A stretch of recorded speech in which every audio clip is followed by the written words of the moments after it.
Hello, I'm Richard Herring, and you're at the Richard Herring Leicester Square Theatre podcast channel. It's nearly the end of the series. It's been a great series, hasn't it? What fun we have had. If you want to help us fund these, go to gofasterstripe.com/badges. Buy a badge one-off or preferably monthly. You get all kinds of benefits, plus entry into a free monthly draw and access to a free secret channel with extra backstage questions and all sorts of other extras. Otherwise, just sit back and enjoy this for nothing, you cunt.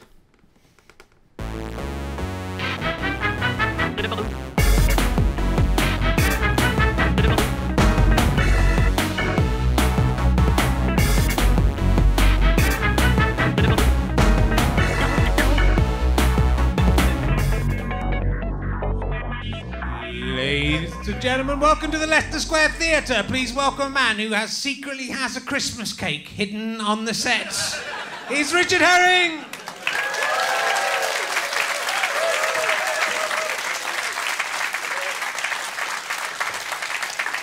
Thank you, and they applauded. Even though I went off, they applauded right till the middle. That's how good this... You're much better than last week's audience. Please welcome Richard Herring. Here I am.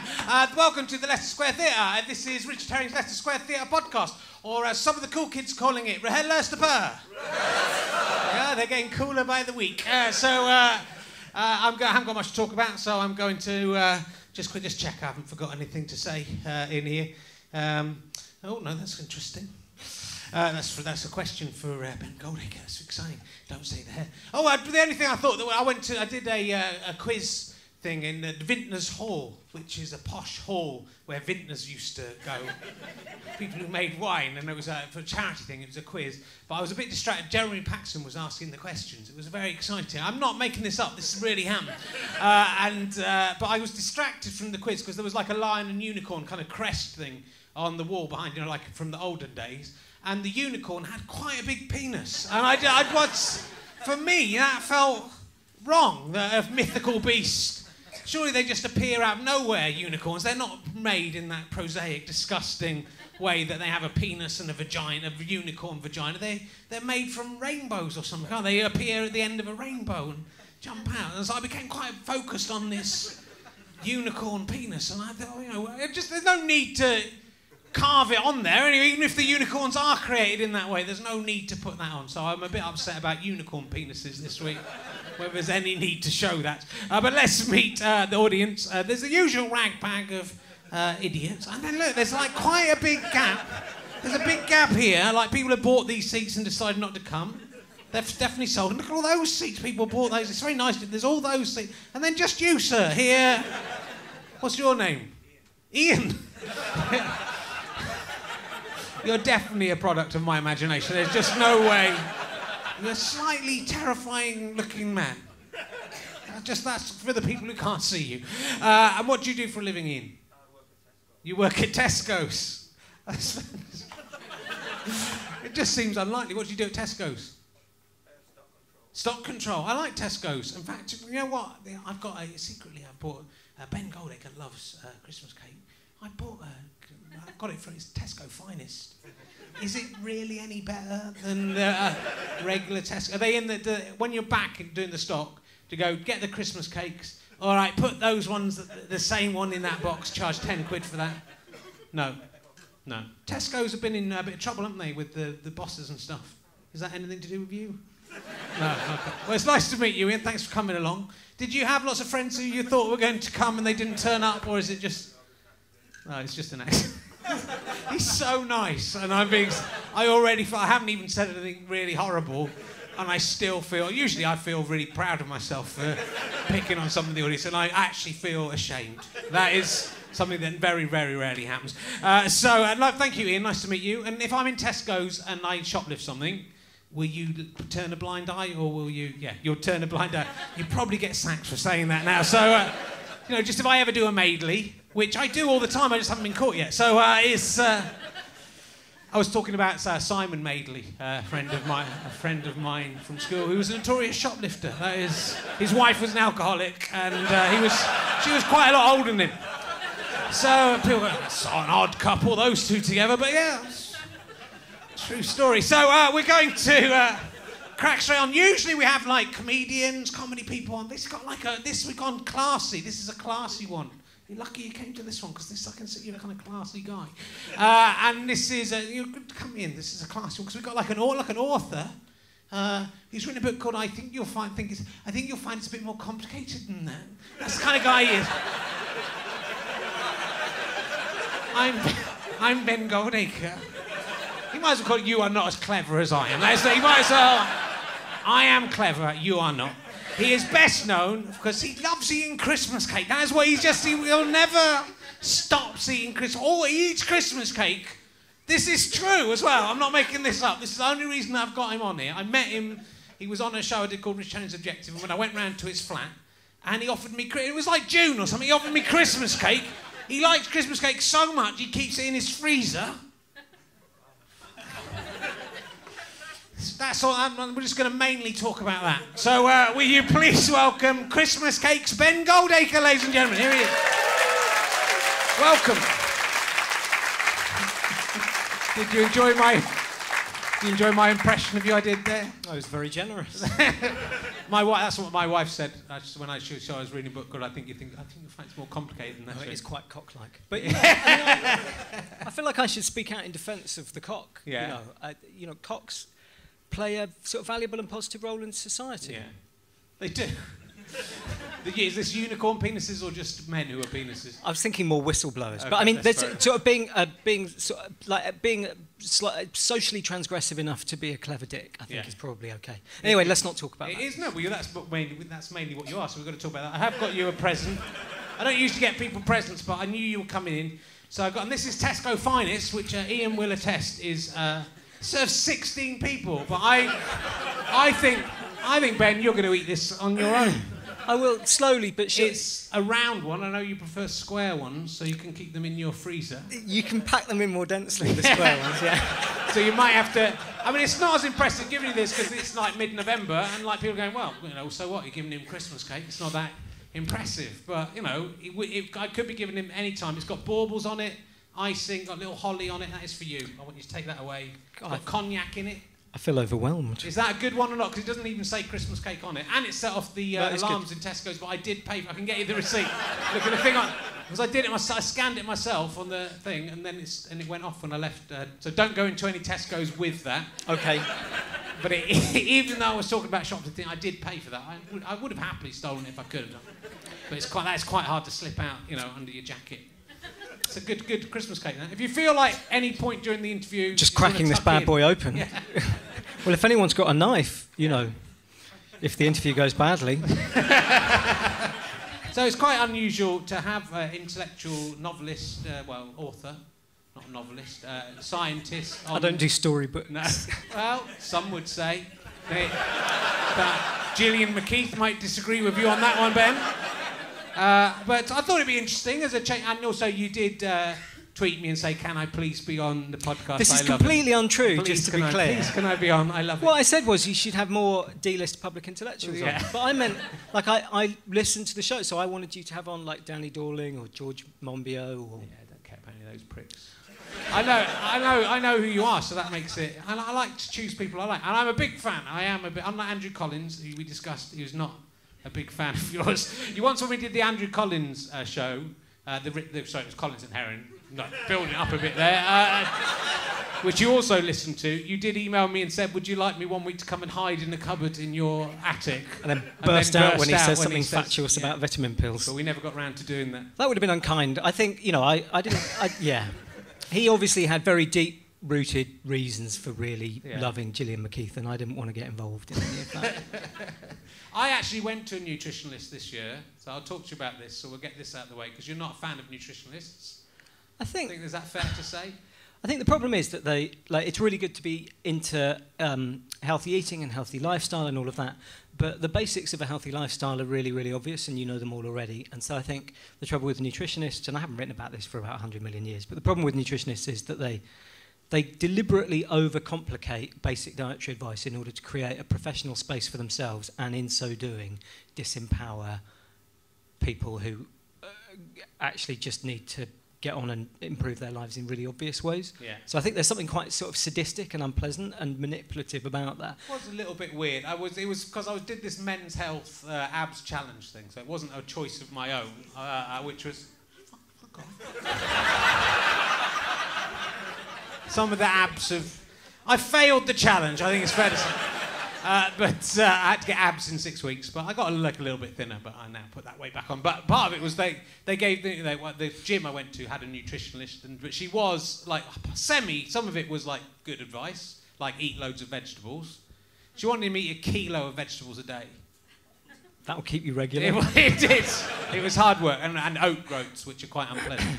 But then she also had this other... She said, I put all sorts of things together, Chinese medicine, and she did a thing where I had to lie down on like a massage table, and then she would grab my hand and do this, and then she would put that and do things like this, and then she'd go, "Can you feel that?" And I would say, "Yeah." Yeah, I didn't know what she was talking about.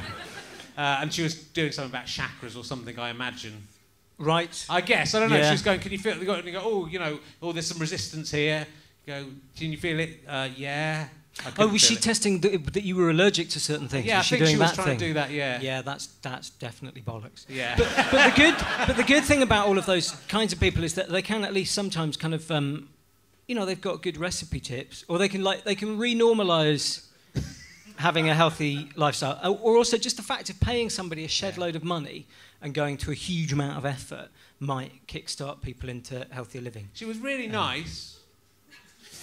This is a really important public health issue, which is like, we know that healthy eating and getting more exercise is probably good for you overall. Like, it helps you live longer, less heart disease, less cancer. But the question is, how do you get people to do it? And actually, all of the research shows that telling people to eat more fruit and veg and telling people to get more exercise probably doesn't really work. And if it does work, it doesn't work for very long. And the trouble with all that lifestyle stuff is you have to do it for your whole life.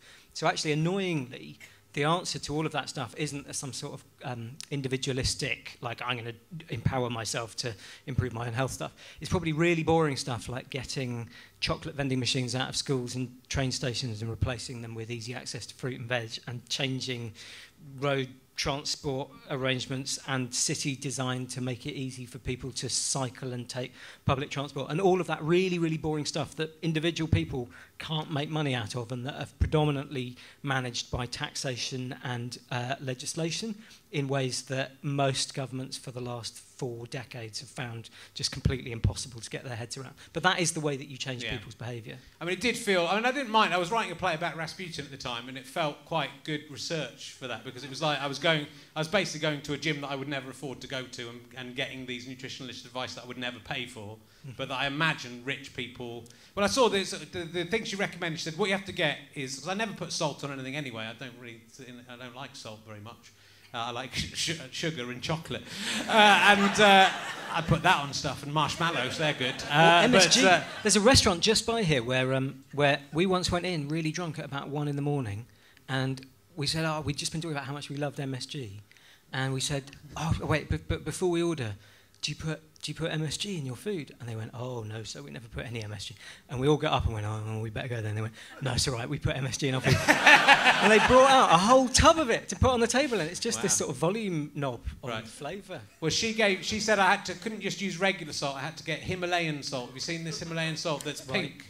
Yeah, the Science Museum, that haven of Enlightenment values, sell Himalayan rock salt ion-releasing lamps that cleanse your environment. So it's a very similar thing. Yeah. You don't think it works? No, I don't. It's pink though, so because salt is white, and then it's pink, so it's... So this is like better. Yeah. Well, it's got to be magic. And also, I noticed that Russell Brand has that, so...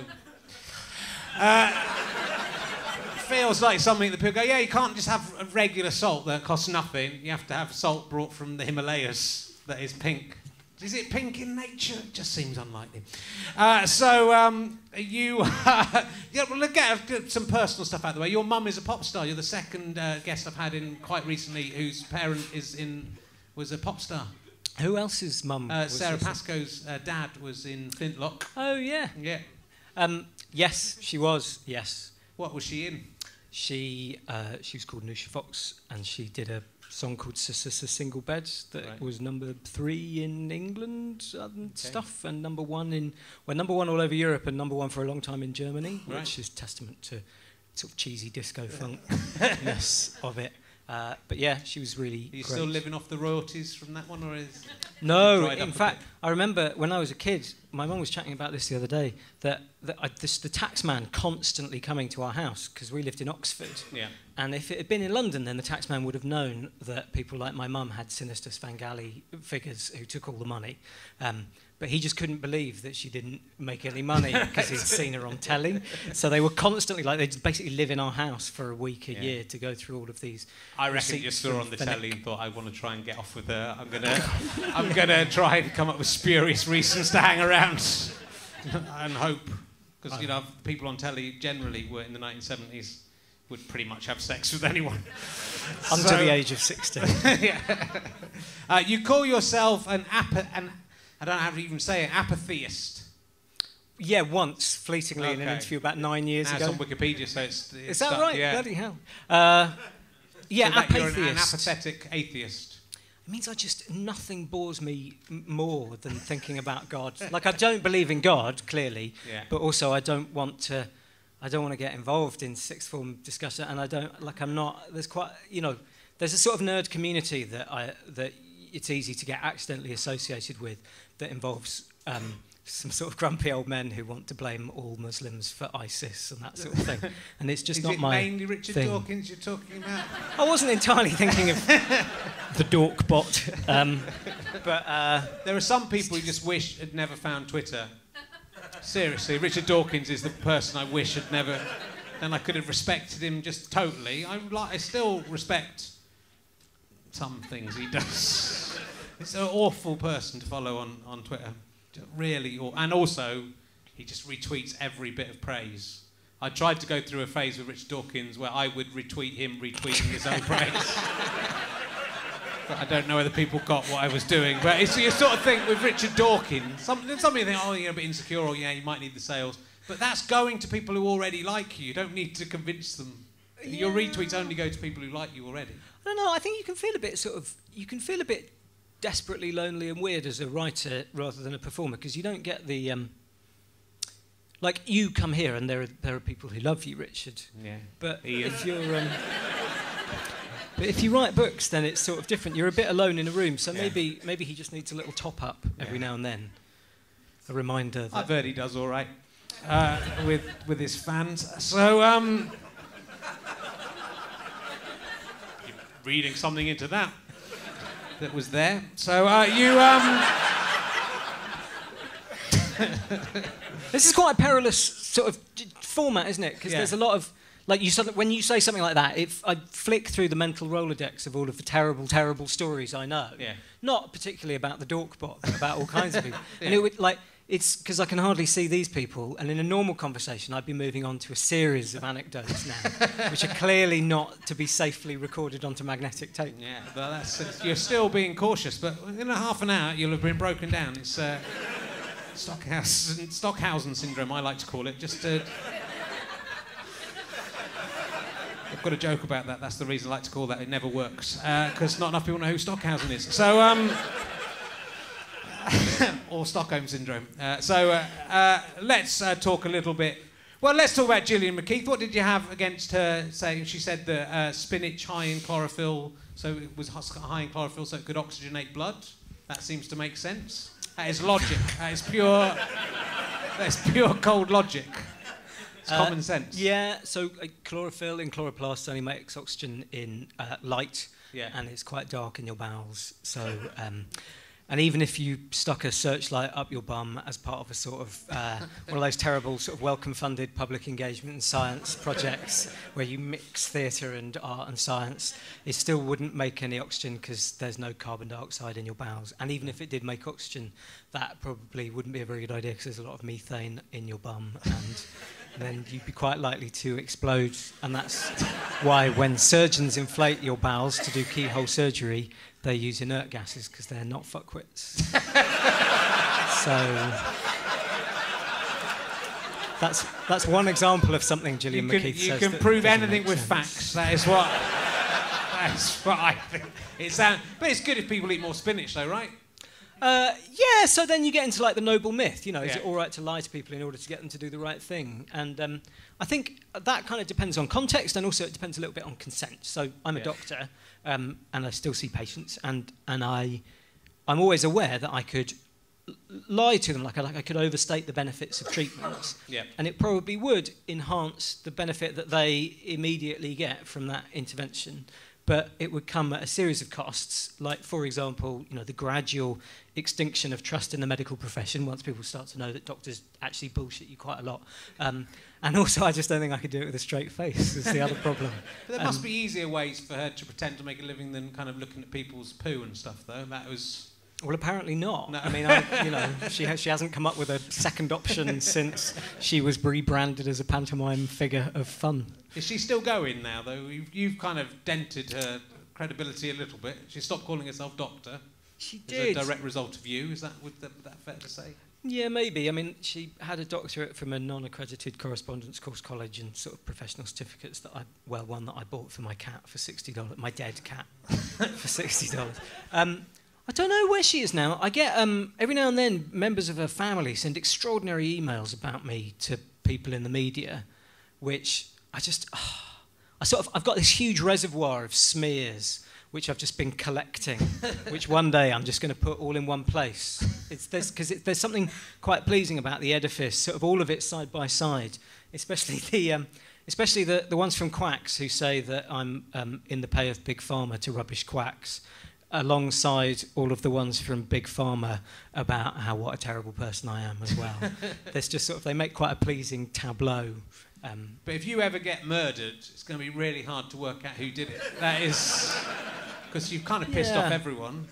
I've been followed on my bike, actually, about 8 or 9 years ago after one story, which was so yeah. I mean, it's not impossible, and I've had people sort of show up at the house and things like that. Do you want to say now who you think has murdered you, in case you get murdered? Then we can show this on the news and stuff. It'd be good publicity for the podcast as well. Well, actually, I mean, the funny thing about it is you don't... I think... I mean, I regret even mentioning it because you don't want to put the idea in people's heads, you know. But also, yeah. Might not want to eat that Christmas cake. Actually, the one thing I would say, though, is I would never... Like, there are no circumstances in which I would kill myself. So if it ever appears that I have done so, it's definitely a very, very elaborate murder plot. Okay.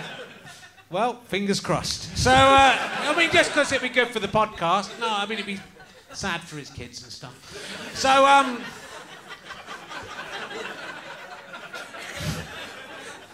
but you have, Big Pharma, because Andrew Collins used to be annoyed about you picking on homeopathy and nutritionalists, but I did say... In exactly the same book that I pick on Big Pharma. Exactly, and I said I've read this book. When I read it on holiday, Bad Science, the first of your books, I think, and I read it on holiday, I said, you've really got to read this, it really lays into Big Pharma, and then your second book is all about Big Pharma. So this is about drugs company basically fudging statistics and using the stuff that makes them look good in order to make money. Yeah, so it's basically it's about drug companies doing badly designed drug trials which are rigged by design in such a way that they're more likely to give a favourable result to their treatment. It's about drug companies, but also even non-industry sponsored academics failing to report the results of clinical trials. So the best currently available evidence, if you follow up all of the studies which take a bunch of trials which we know have started and finished to see if their results are ever reported, best currently available evidence shows that about half of all those trials go missing in action. And after the book came out, it was quite a sort of weird example of sort of reputation judo. So the book came out, and there's this quite sort of nasty man really called Stephen Whitehead, who's the head of the Association of British Pharmaceutical Industries, who sent all these quite sort of nasty, smeary comments about me over emails, that, you know, saying he's a fringe maverick, not taken seriously by anyone in the medical or academic or regulatory or policy community, and I'm not going to debate him, he's an idiot. And obviously the first thing that happened after he sent that was it was forwarded to me with the subject heading "lol" by my mates. So that was almost quite insulting, because it sort of feels to me that if it's your job to smear me, then if the first thing that happens after you do that is that it gets forwarded to me, then you're just not very good at your job. But also that led to quite a lot of sort of fairly senior people in medicine were basically just said, well, actually, this is a real problem and we do need to fix it, the problem of trial results going missing in action. So I did a letter to the Times and got as many people as I could to sign it, which is sort of classic pompous first move in any public campaign, and got Royal College presidents and editors of the Lancet and the BMJ and that sort of thing to sign it, which is very kind of them.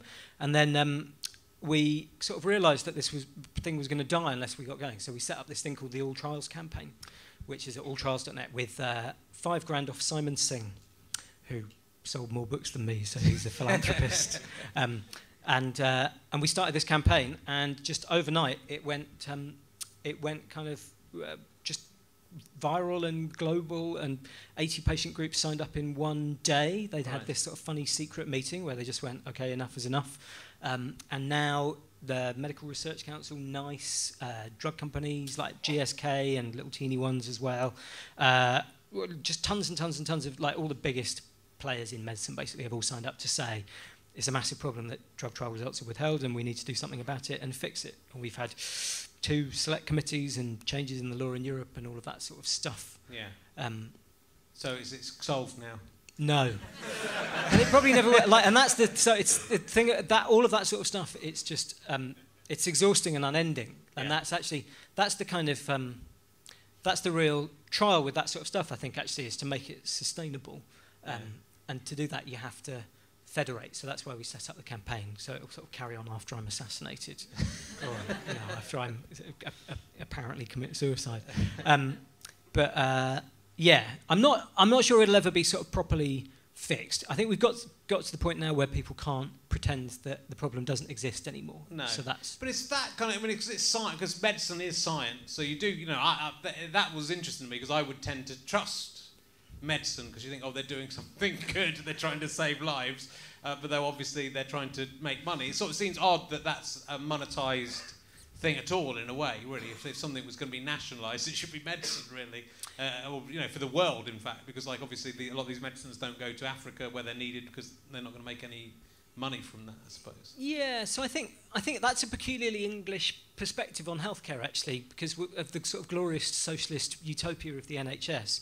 We're really unaccustomed to the idea that you pay for healthcare and that people will make money out of it, and that your access to healthcare might actually be dependent on how much cash you've got in your pocket. That seems like a completely insane notion to most people in England. Yeah. So when you're suddenly hit with it, with a really expensive cancer drug or something, people are just sort of consumed with righteous indignation. They can't quite believe it because we've been so shielded from that reality for such a long time. But it is a reality. Yeah. Although actually, I think industry shoots itself in the cock quite unnecessarily, because I don't think overall they profit from withholding the results of clinical trials, because it's only in their interests in a regulatory environment in which it is permissible to do that.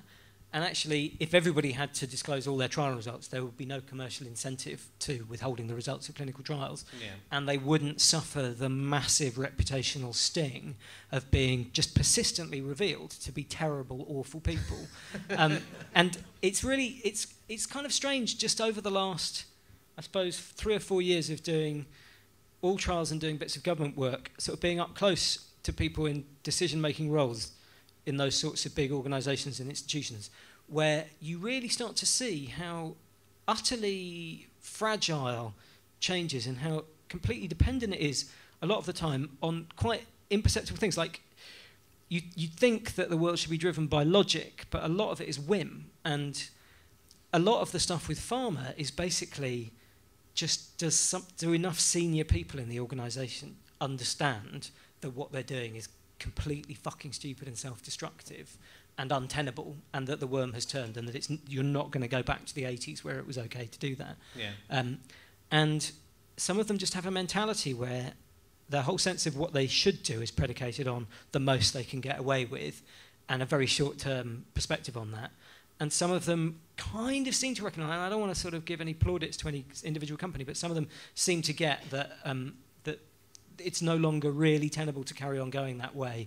Yeah.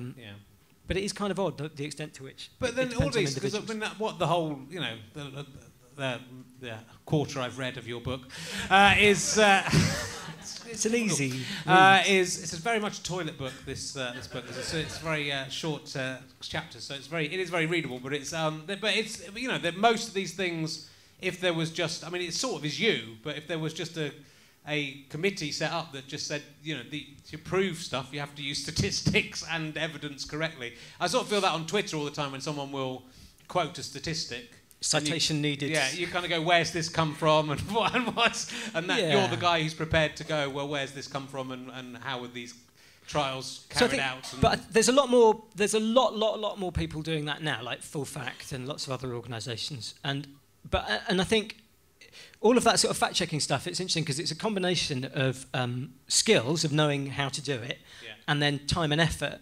And it takes a really long time sometimes to drill down into finding the evidence that somebody's either citing or misrepresenting.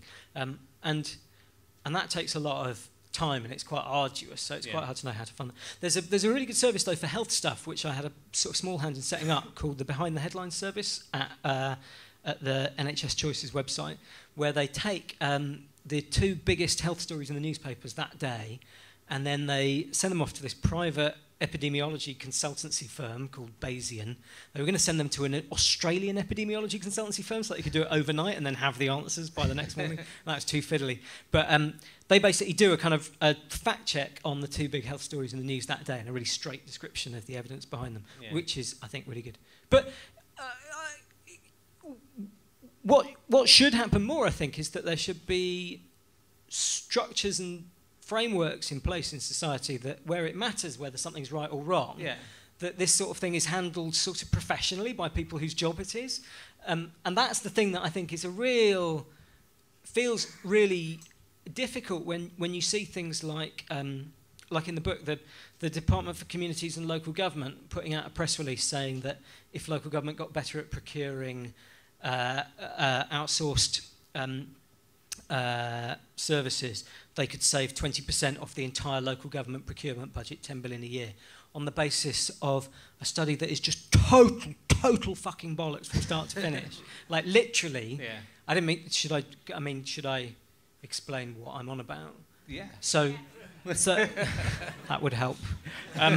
So this is like Eric Pickles, an official UK government department press release goes out and it says, we could save 10 billion off local government for procuring outside services and products, and this is 10 billion a year. It's the equivalent of like 500 quid a year off every household's council tax bill. And they had a link to the report that they said had proved that this was possible, and it was by a private consultancy firm called Opera Solutions. And when you go to the Opera Solutions website, it didn't link directly, just linked to that company. I found the report, and it's 6 pages long, and on the front it's got this sort of big series of cubes all moving in and out of each other with lots of whooshy lines around it, like that movie Cube. And this is, it turns out, in the introductory paragraph, this is their procurement optimization cube technology, which they've used to model how the government can save money. And when you dig into it, what they've done is they've gone to local government and they've gone, all right, can we have a look at your phone bills, your lecky bill, and how much you've spent on outsourcing advice from solicitors? And then they go through those 3 categories, and they reckon they could have got the legal stuff about 10% cheaper, and they reckon they could have got your lecky about your electricity about 10% cheaper, and for the phone bills, they reckon that they could have got that for you 20% cheaper, looking at your calls, right? So phone bills, which are famously a deliberately distorted market in which the whole point of the market is that it's too fiddly to get yourself on the right tariff. So you probably won't bother because the cost of your time spent trying to find out which is the best tariff for you is so great that you might as well just pay 24 quid a month instead of 18 quid a month, right? And there are all these wide boys in Carphone Warehouse or wherever offering you better deals, but you never know if they're trying to pull a fast one on you and get some kind of weird commission. Like that broken market, they say, on the basis that they reckoned they could save a few local government officials 20% off their mobile phone bill, they then apply that to the entire local government procurement budget of £50 billion, right? They say they're going to save 10 billion off that, and a quarter of that is residential care for the elderly and the disabled. So good fucking luck shaving 20% off that in the same way that you think you're going to off mobile phone bills. And that became an official UK government press release from Eric Pickles, the minister, from the Department for Communities and Local Government. And I think a world in which that can happen, or a country in which that can happen, is fundamentally broken. Well, yeah, it is. So, but a lot of these things, I mean, I suppose a lot of them are for the immediate, the media, you know, the immediate newspaper headlines. So a lot of people, and a lot of these reports seem to be created by, you know, like a lot of the surveys are created by a company in order to promote themselves, and the newspapers now can't sell newspapers, so they're almost turning into little advert machines. So there's, you know, they'll run a great headline. It just, you know, it just seems insane that there isn't someone to run that by before it gets published. So I guess, but the question is, how do you fund that, and who benefits from doing that? You do it, and we'll give you a Christmas cake a day. But as much Christmas cake as you can eat.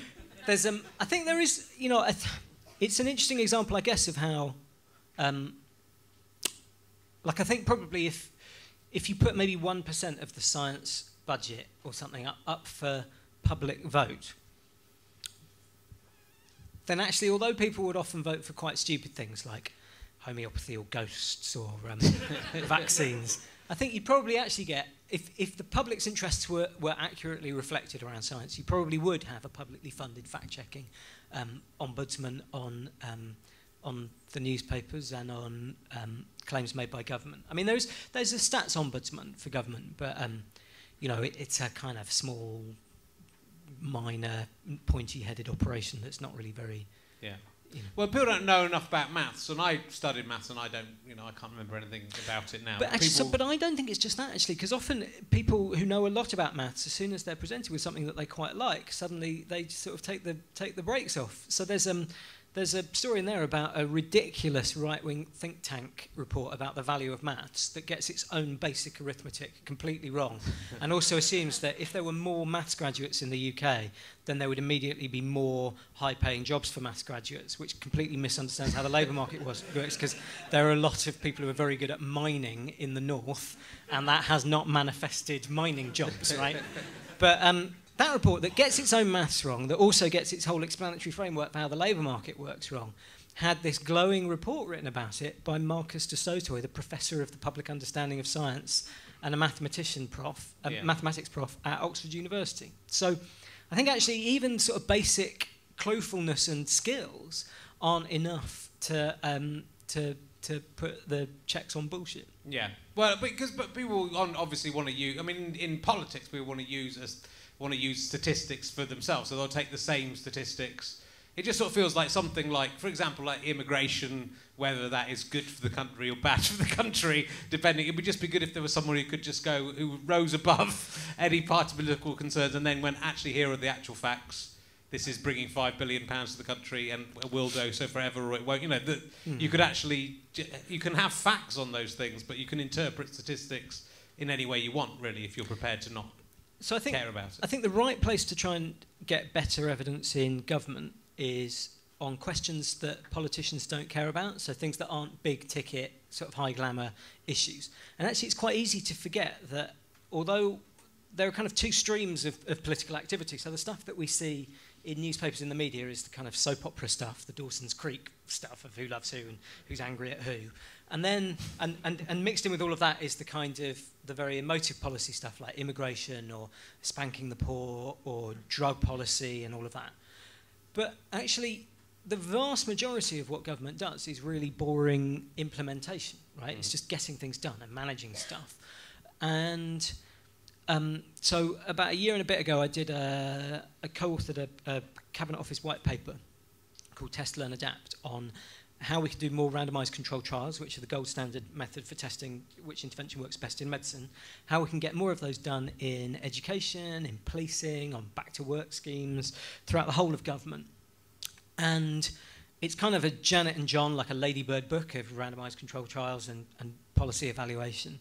But the Behavioural Insights Unit, which is the corner of government that has done the most of these trials in recent years, have run a very deliberate guerrilla campaign of doing these kinds of trials, but on really boring questions that no minister could possibly care about the answer on. So it's things like, do you get more people sending their tax returns in on time, which allows you to spread the load of working on tax returns over the year, and so it's cheaper, if you send a particular number of letters to remind people, or what time of the year do you send those letters, or what do you write in those letters. So all of the follow-up data is for free, because government knows when your tax form arrives. Yeah. And the intervention is nothing, because it's just a letter that they're going to send anyway. They just change when they send it and what they write in it. So you can run a randomised trial entirely for free. You can then demonstrate that that produces a positive benefit for the government and massive cost savings.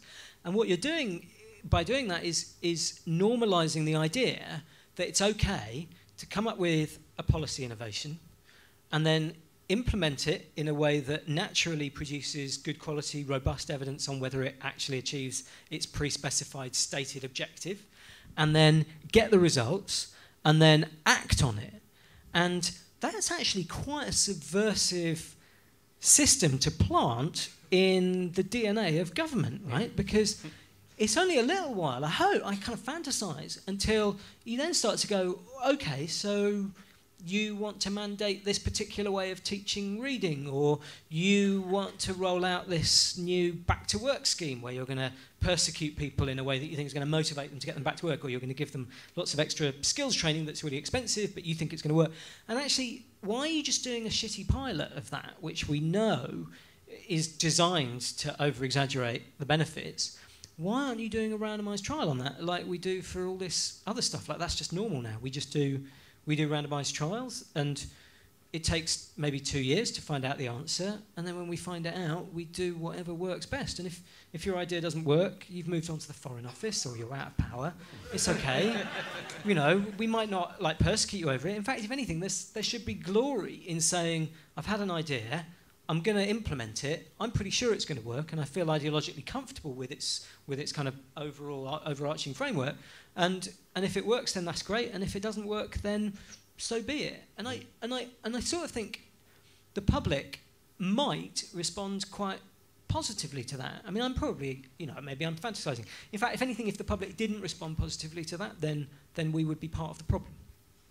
Sure. So it's, but it's. I mean, I think people want to make. I mean, certainly newspapers, whatever, want to make things more exciting than they are. So, there's an example in the book of maths on a very basic level where you talk about a woman has 3 babies all born on the same day, and I think the Daily Mail, I may be wrong, says that the chances of that are 50 million to 1, because that's 365 times 365 times 365. But that's mathematically incorrect for starting, because it's only 365 times 365 because the first baby's already born on a day. So that's not part of the maths. But also, I reckon if I wanted to try and do that, I could probably have a crack at doing that. I reckon it's about 10 to 1. And then maybe 90 to 1, right? If you go, I'm going to deliberately try and have 3 babies. Yeah. And the curry. Yeah. I reckon you can get it. You can get it within a week. Yeah, yeah. And so you make maths, and people, again, it's the common sense thing. You sort of feel there's that famous thing that I think you do mention in the book of you think if there's 22 people, there's a 50-50 chance of 2 of them having the same birthday, which sort of seems insane, but it's because of it's the way statistic works, and you're not specifying a day. If I said there's 3 of you going to be born on the 30th of June, then that's a different thing. But with 22 people, 2 of them are likely to have the same birthday. Yeah, and I think so. What I hope that so that book's kind of a collection of columns and sort of academic papers and government reports and that sort of thing. But what I hope is that that it's not just like snarky, like the Sun got their number. It's mainly that. There's an element of that. But I like that. But that's kind of maybe like a gimmick for then talking about more interesting kind of methodological and mathematical quirks. And so that's a very simple one, and then but further on there are much if people more are complicated that ones. thick when it comes to just basic statistics, then there is when no you start height. talking about 5%, plus or minus things, all those that even I can't remember, even though I've got A levels in statistics, then that becomes a lot more. That's way out of their league, in terms of understanding that. You say that's way out of their league. I mean, if you go to morning conference at any newspaper, they'll be having a conversation about the ins and outs, the Dawson's Creek stuff of politics, and also the really sort of tough ideological stuff. Everybody in the room will have an enormous amount of background knowledge, like encyclopedic, real sort of top trump stuff on every politician, on every policy idea, huge historical backdrop. So for politics, we can do all that. For sport, right? It's inconceivable. Like I look at the sports pages, and it's completely impenetrable. And actually, in the world of pop science, there's this terrible, terrible world of kind of centrally committee-funded public engagement with science projects that are always really, really awful and make people like Robin Ince very, very angry. Not that that's like a massive personal challenge. And it's always like, we put a ballet dancer in a brain scanner and made her watch another ballet dancer, and then we did a show where all the children are wearing tutus with letters of the periodic table on them, and that's science and it's cool. And there's this sort of desperation to try and popularise science where they lose the actual scientific content, right? Science, to my mind, is about the squabble, it's about the fight, it's about checking the evidence for somebody's claims. But they do all of that for science, and I'm sort of surprised that science is singled out for that kind of treatment, because I look at sports and politics and I think, it took Wikipedia being invented for me to understand what on earth was going on during the parade season in Northern Ireland. I had literally no idea. And if I add up all of the news reports that I must have seen on that, in terms of the sort of minute count, it would be days and days and days of my life of listening to that. So I guess what I'm saying is science is particularly singled out for shoddy treatment by a mainstream media that is perfectly capable of fact-checking and handling detail. It's just science that gets shat on. Okay, let's have a look at your YouGov page of your fan. You can tell me whether this... so I don't know if you were here when we were discussing this. That YouGov now has profiles of fan. You can type in a person who's in the public eye and find out what their fans like. So you're in here. Your demographics from a sample size of 546 of your fans. Mm-hmm. I don't know how scientific this is. They're only just left wing.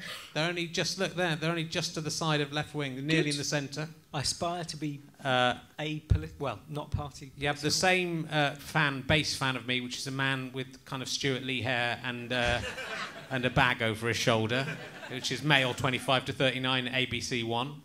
They come mainly from London.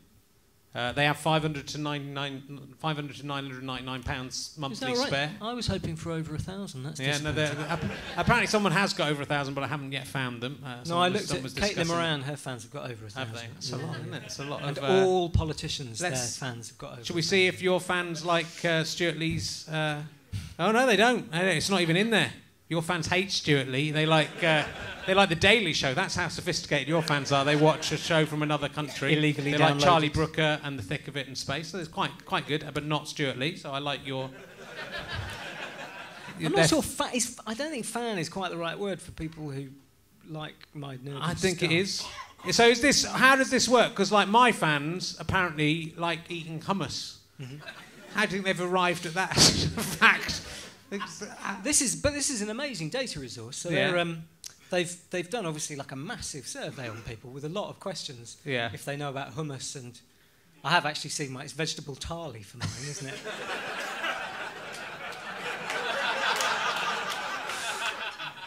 But it's completely preoccupying. I wanted to turn it into a game where you could be like, who's more right-wing, the fans of Norman Tebbit or Theresa May? That's true, yeah. Well, that would be a good sort of pointless game show aspect. Your fans like cats. My fans would like to have a bird. That's odd, yeah. Most likely pet is a bird. You've got quite quirky fans, though, apparently, haven't you? Yeah. Women's issues is a niche interest of your fans. Not even a niche interest of my fans. Not interested in that at all. They're just trying to understand the women. They like science, though. The general interest of science. Good. I could have probably told them that. They didn't Need to do that. So is this how have they come at this? Do you know how this? You know a bit about it. How have they arrived at this? I don't know, but I mean, I imagine they've just done one huge, very, very time-consuming survey, in which I would imagine the main selection bias problem is that it was people who could be bothered to sit down and answer questions about approximately 10,000 different items. Do you think they gave them a choice of food? Because like yours are amazing. The choices. So number 1, vegetarian thali. Number 2, gravlax. I don't even know what is gravlax. That's posh salmon in it. That's sort of salmon. Posh salmon? Yeah. Pork gyoza in 3rd. I mean, like, if you were asked what's your favourite food, I'd quite like pork gyoza. I don't know if I would put that top. Burek. Oh no, it's just start. Your fans just make up. I don't even say that. That's vichyssoise soup. Vichyssoise. Is that fish or is that onion? Is it fish-based? Fish-based, isn't it?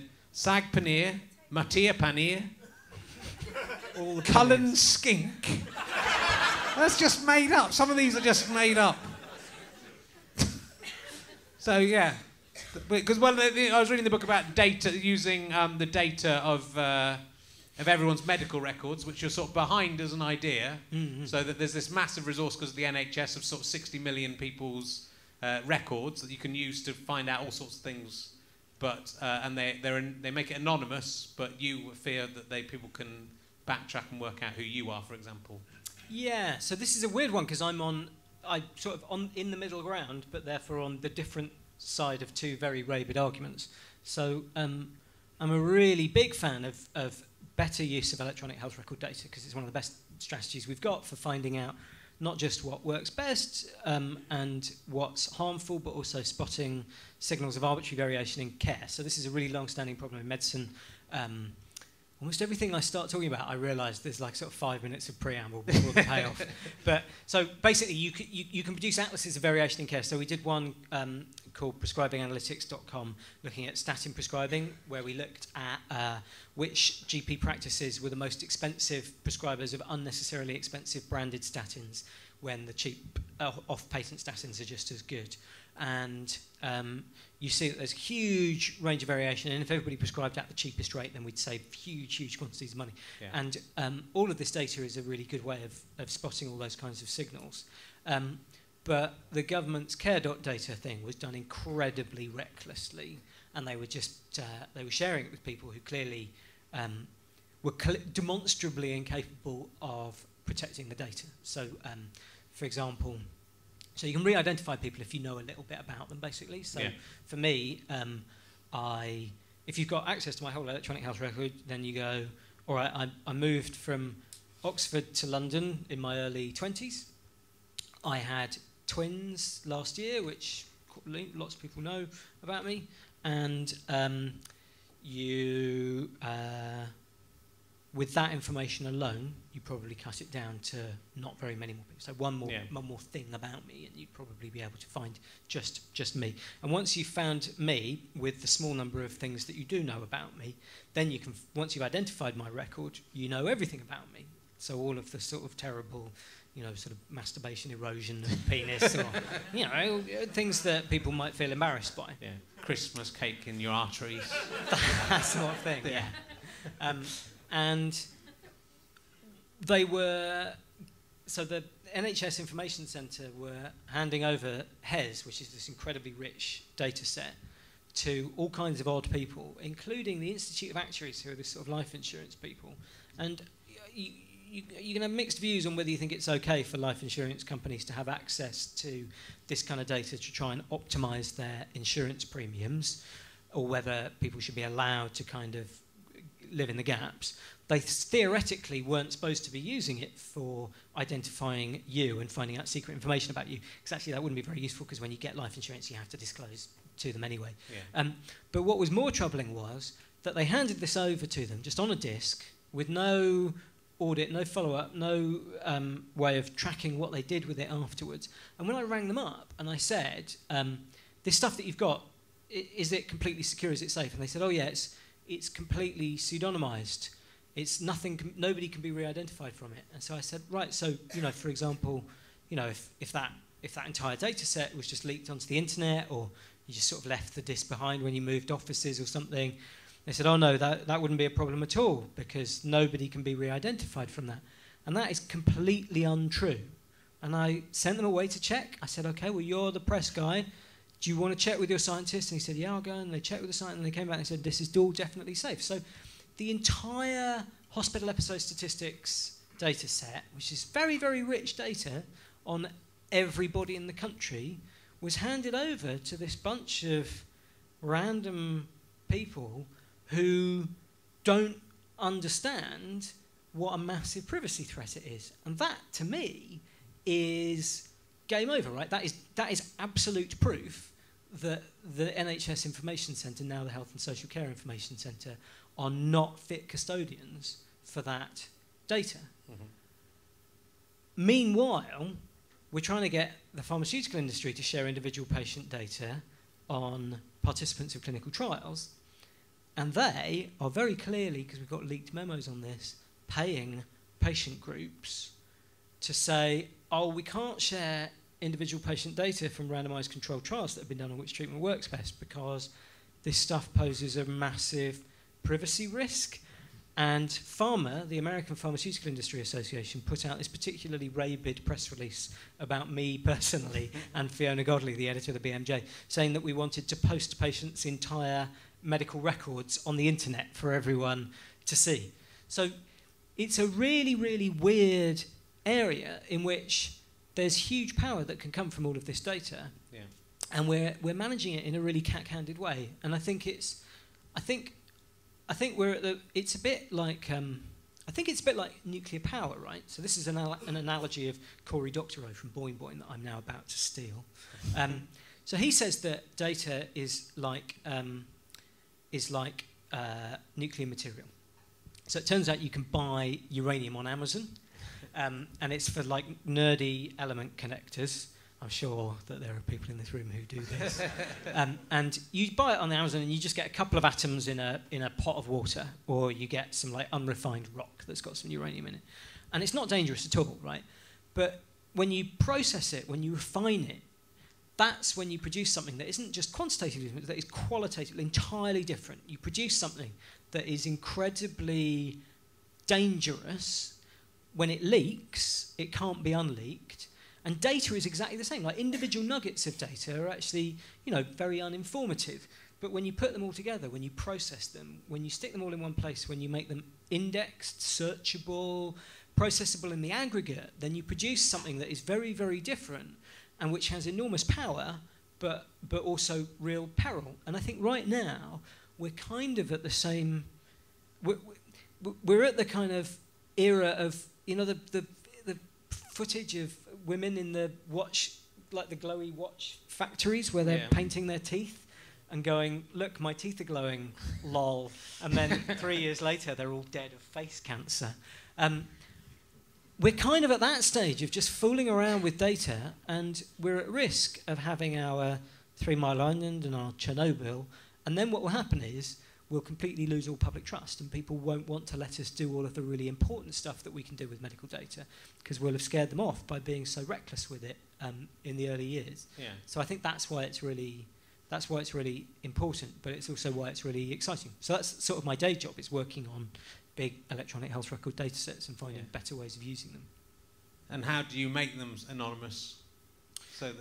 So you can't do it fully. No. So there are lots of strategies that you can use. You can, with all information security, like security on your house, there's a trade-off between convenience and security, right? So you could make your house incredibly secure. You could cover the entire thing in an iron cage. There'd be planning issues, but you could put it internally, and that would shrink your house. And then you could have 9 locks on your front door and a massive, heavy, like a safe door that was really difficult to open, and it would take you a really, really long time to get in and out of your house, but it would be very, very secure. So you can do the same thing with data. So, for example, you can force people to only analyse your data by coming to your secure data centre, so they can never take any of the individual records away. They can only go and get summary statistics, so that X number of people had condition B who also smoked. You can give them remote access to that. You can give people restricted slices of data. You can watermark your data, so at least you can see, and it's unbelievable that Hez never did this, but you can watermark it with a few fake records, so then if it ever does leak, at least you know who you're going to put in jail.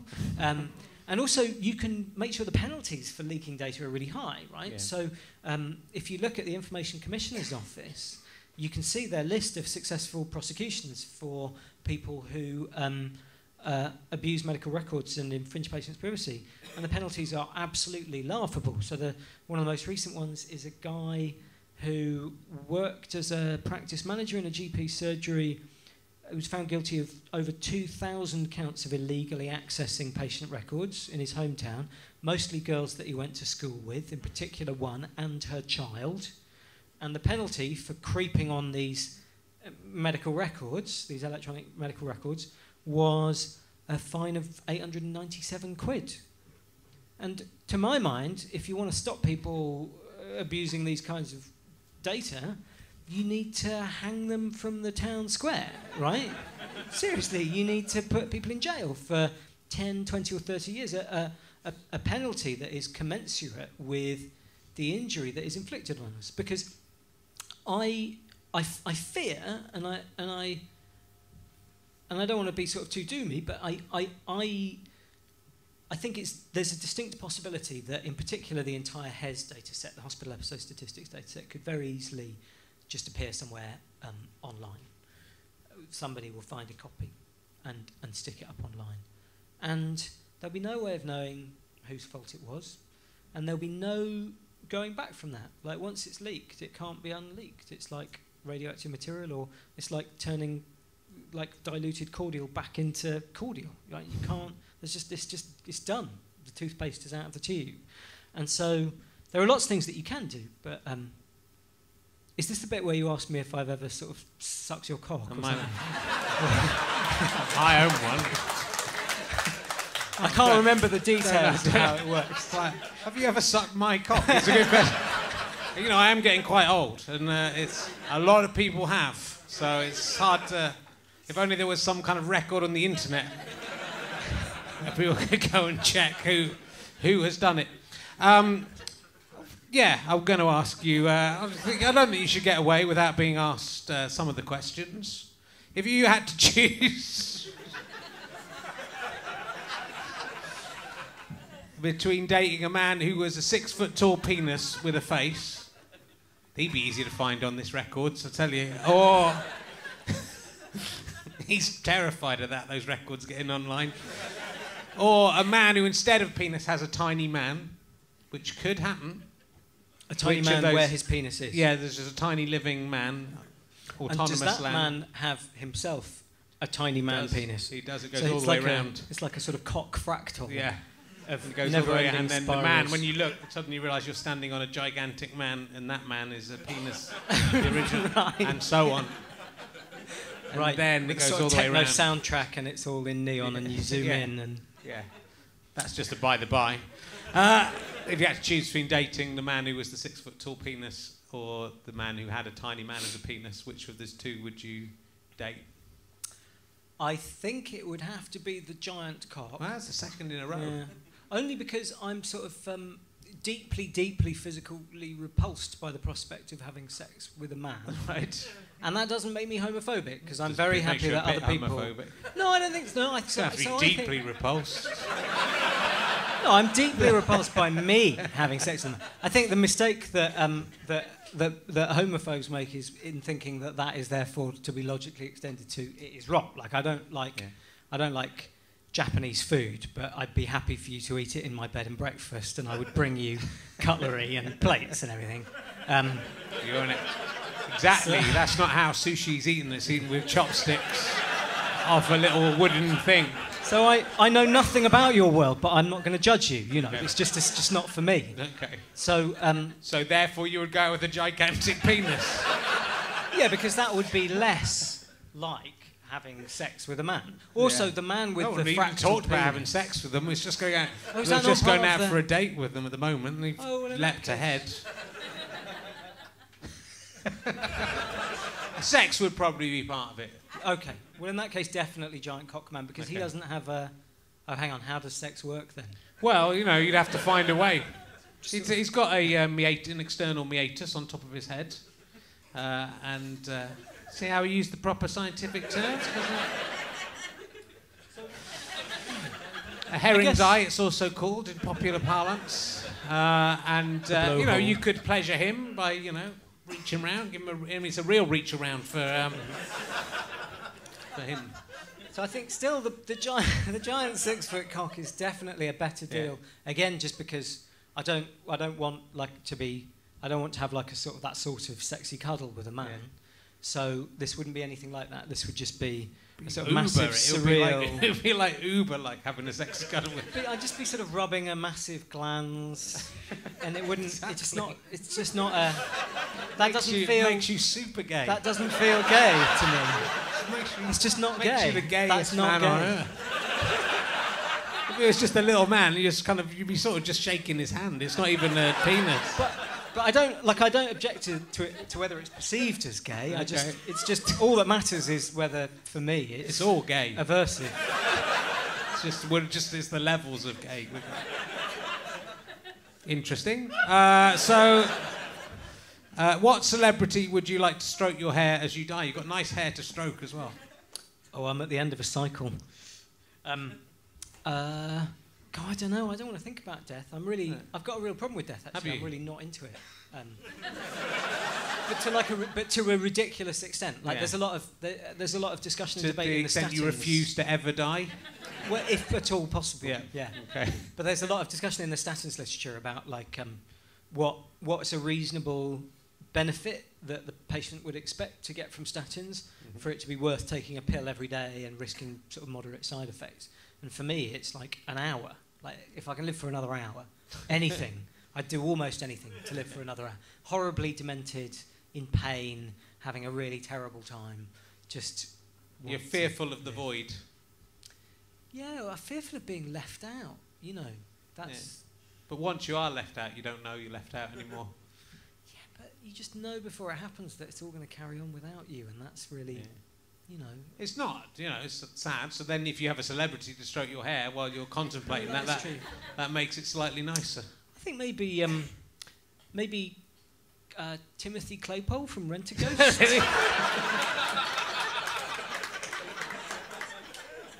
There'd be something quite sort of warm and comfortable, and I think he was the first. Interesting. You've chosen possibly the gayest character on ever known in any form of entertainment.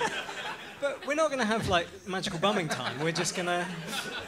Just interesting, that's all I'm saying. It's interesting you spent your life dating a gigantic penis, and then, as your life comes to an end, you immediately think, well, Timothy Claypole, obviously. I think he was the first person that I thought was really cool. I liked him too. I like Fred Mumford, though. We're really like Fred Mumford. We're trying to get to the pointless 1970s TV references, and it's what Timothy Claypole they remember, not Fred Mumford so much. I like Fred Mumford. I think you're slightly older than me, actually. He was in the same series. Was he? He was the normal man in Rent-A-Ghost. He was the man who died in Rent-A-Ghost. I don't remember any normal people in Rent-A-Ghost. And then he wasn't. I don't think he was in later series of Rent-A-Ghost. I may be wrong about this.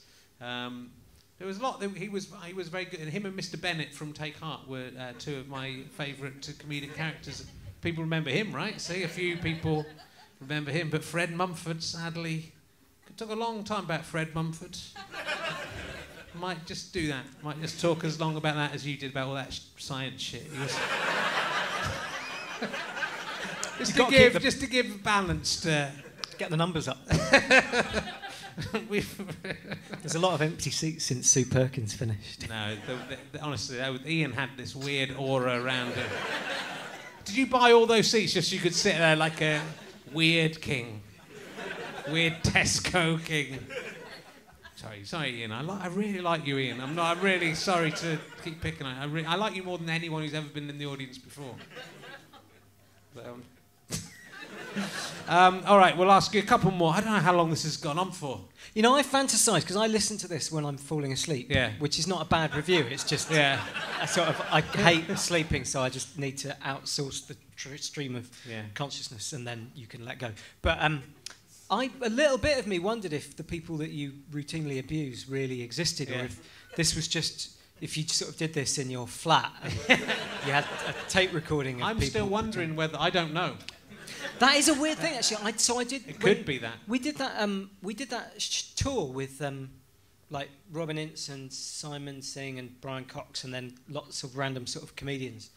And it was. So I'm not a performer, right? But I do. We've ascertained that. Clearly. But I do talks, and actually it's much easier. But it's relaxing because. I was joking, Ben. It's been unusually interesting. That's it. No, you're right. Unusually informative and interesting and entertaining. It's not my media. I know. I was joking. But it's nice doing what me and my sort of fellow sort of sciencey nerd talk people do, because if you're funny, it's like a bonus, and that's nice. And you sort of you start to think that you slightly learned what determines whether people laugh or not, although it's just basically still fundamentally unpredictable. But we did this tour, and this is like your life, I suppose. But it was 12 nights in a row. And it was all these sort of theatres between about 1,200 and 3,000 seaters. And one night after another, and it gets to the point where you can't remember what town you're in. Yeah. And you can't see the room. And some of them, the acoustics are all obviously really cleverly designed so that your voice is projected out there. But it means that the laughter is hollow and mocking. And you've said the same thing in the same order every night for 10 nights in a row, and you feel quite lonely there. And you suddenly start to feel like that Robert De Niro character in that movie where King of Comedy. And actually maybe you're just in the toilet bashing your face against the mirror. You never know, do you? Maybe we're already on our deathbeds and this is just us remembering a version of our lives that we thought was what happened, but we can't quite remember. No, stop. You're really doing my head in, man.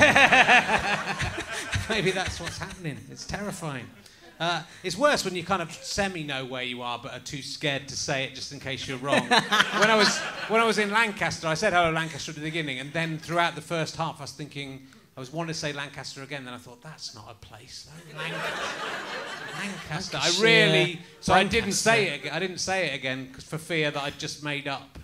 But also, but the other thing the thing that I didn't realise was sort of chatting to lots of comedians was the extent to which they have these obsessive sort of nerdy ruminations on what makes different rooms laugh. Yeah. And a lot of it's sort of physics and sort of head density. So, like, I can't remember if it was, I'm not going to say any names because I just don't want to be that kind of terrible human being. But somebody was saying, oh yeah, well, Cardiff, like, no one's laughed in that room in Cardiff since they put the disabled access lanes in because the spaces between people are just too broad, and then they changed the baffles on the ceiling and you can't get any momentum going with the laughter. And then you start thinking about that when you go into rooms, and that sort of physical mechanics of comedy is really strange and really disturbing. And there's obviously there's a book in it. Yeah. Are you trying to just fuck me up for the rest of my tour? Is that well, just think, Rich, when you're next playing Cardiff. I reckon, like the government statistics, I can work out what comedian that is from the type of room he is playing and his mild disability phobia. So I reckon I can work out who it is. Let me just check. Answer this question without going on for ages. Should I wear a cycle helmet or not? Yes or no? It probably doesn't make any real difference. Okay. What I should do is like a pamphlet version of that book. It's really difficult because people often think that it's like that. It's just a sort of a canon of facts, when in fact it's sort of about the method. I mean, I know you know, but it's about how do you know, not what the answer is. And that's something that people get, I think, in England, maybe just because I've been around a bit. But when I do, like, you do those really weird, lonely things that I don't know if you've done them in America, where you have an entire day of back-to-back 7-minute interviews with local radio stations, and then a 3-minute gap, and then a 7-minute thing, and then a 3-minute gap. And that really is like Groundhog Day. Like, you think you're going mad. And over again, it's just people thinking that they can just throw medical interventions or scare stories at you, and you will just go, yep, no, maybe, yep, no, definitely. That would be useful. No. Yeah, no. Well, the cycle helmet one's interesting, but a different one. Well, from the one I provide. But it's an interesting thing because like the thing that fucks you up in that article in the article there is that people give people not wearing cycle helmets more room when they go past them.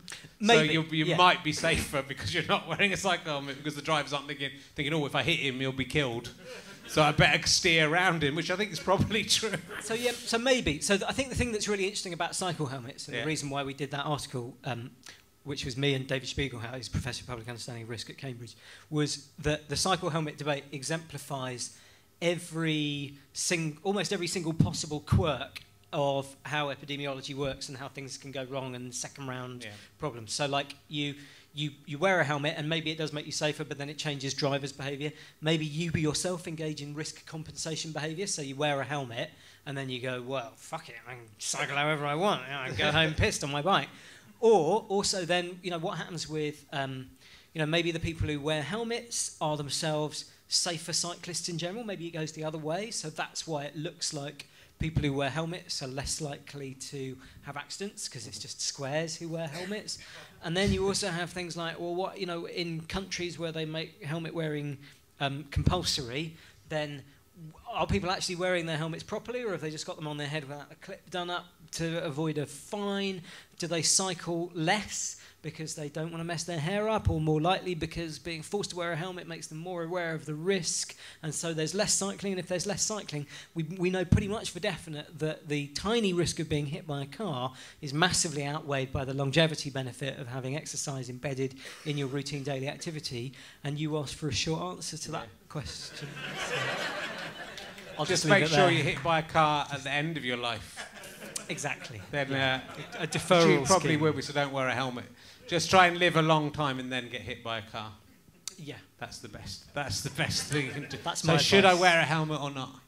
So again, it just sort of, I think... Just... Because I've got one. I don't really go cycling anymore. So my tyres are flat. So just to return to the extremely fatuous title of the book... It's like it's a really vicious thing to say to some people, because I think people's the template for what a sort of public doctor should be is that you're giving readers health advice. But actually, I don't care. Like I don't, and I mean that in a not almost in a kind of it's almost a sort of deliberately neutral stance, but also actually I really don't care if you wear a helmet. Like I think the data on helmets is really interesting, but I don't care if you wear one, and I don't really care what the answer is. I just care that it's really difficult and interesting to unpick whether they work. And similarly, I don't care. Like a lot of people have tried to involve me over the years in things to sort of ban homeopathy, and actually I don't care. Like I actually take a kind of sadistic pleasure in the fact that people spunk their money down the drain on buying silly magical sugar pills. Like I sort of think it's really interesting because it tells us something really interesting about the role of science and medicine in culture. And how it's about much more than facts and evidence and statistics. But actually, I don't care if people want to spend their money on it. Like, I really don't care. So... But what I found interesting about bad science was I read that, and I'm very sneery about homeopathy, obviously. But then there was a thing about Beroccas, which I have every day, and just go, that's pointless. I mean, it's exactly the same thing as homeopathy. I feel like I'm being healthy by having a fizzy. If it didn't fizz up, I wouldn't think it was that healthy. Also, it's nice, and actually, but I think the presence of ritual in your life is actually a really important thing, and like pampering yourself. And like I said in Bad Science, there's something really sort of facetious and patronising, I think, about the idea that, for example, women only buy really expensive cosmetics because they're taken in by the stupid adverts with the molecules wearing little white coats and they fly into your skin and the hydrogenase B complex sucks your skin wrinkles together and your husband loves you again. That's not the reason why most people buy cosmetics, actually. Like, it's decorative bullshit and it's fun and interesting to pull it apart and to mock it. But actually the reasons why people buy cosmetics are a lot more to do with a display of wealth or a display to yourself that you justify that you deserve pampering, or as part of a kind of broader package of things that you do to be kind to yourself. And actually, maybe it's not just about the evidence and the statistics. It's about all of that bigger stuff. And ritual is great, you know, and hangover rituals, which everybody has, they're really good because they're just a flow chart that at least gets you out of bed and mobile. And once you're moving, and ideally out of the house, then things can start to fit back into place again, you know. And have you ever tried to suck your own cock? Or if you give that answer, will be that the last piece of the jigsaw that means your enemies? Yes, this bloke was hospitalised. I've got a friend who can. Yeah. And he doesn't give it very good reviews. Right. So he specifically says that that sort of sense of like, oh, not again, sort of disappointment when you've masturbated sometimes, combined with the fact that you have a mouthful of your own sperm. But then also, if you think about the anatomy of it, it's not going to be like a sort of cosy expression of affection on a sofa. It's a sort of it's a fight basically, and the best you can do. I mean, he did quite well, but the best almost anyone really can do is you're just sort of scraping your front teeth against the frenulum. Yeah. Or the banjo string, as it is known in the medical anatomy textbooks, and that's not great. But as a scientist, wouldn't it excite you that the frenulum of your tongue might touching the frenulum of your penis? That would be quite an amazing thing. I think the universe might be destroyed if that happens. Struggle. There's one there. That's one. I'm not going to show you the other one.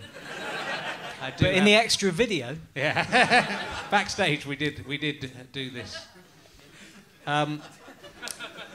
Bit of so, are you your friend in that anecdote? Or that's the only thing I'm not entirely clear about. I think it feels like we've been here for quite a while. So I think, well, are you having fun? Are you? Fuck you. This isn't for you. Oh, no, it is. We can talk some more if you like. Have you got anything else to say? I think. I'm feeling you have. Well, if you're lying in bed listening to this, I think you'll be asleep by now. So that may be time to draw it all to a close. But thank you very much. Do buy Ben Goldacre's book. I think you'll find it's a bit more complicated than that. And you have to say it like that when you buy it. Thank you very much, Ben Goldacre.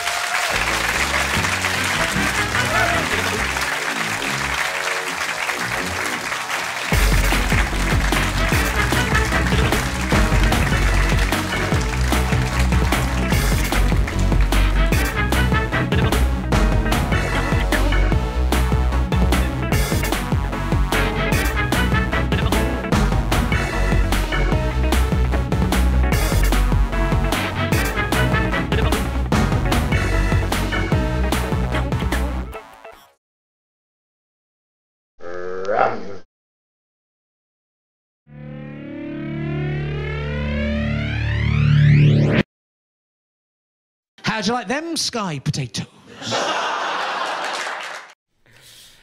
Thanks for watching / listening. That might even be the end of the series as far as you're concerned. We're doing 2 more shows next week that are for the This Morning with Richard Not Judy DVD. One of them might get put out. We might put out a little bit of the other one, but we'll see. So hope you've enjoyed the series.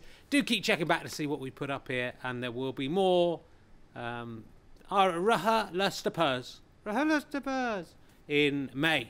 I think we're doing May to July or something like that. So otherwise, that's it. Hope you enjoy the show. I can't remember if this is before or after the thing now. Is this one for after? Yeah. Okay. Yes, it is after. This one was after. So hope you enjoyed listening and watching that. But I've got a bit of a cold. I'm going to be rubbish. All right, bye.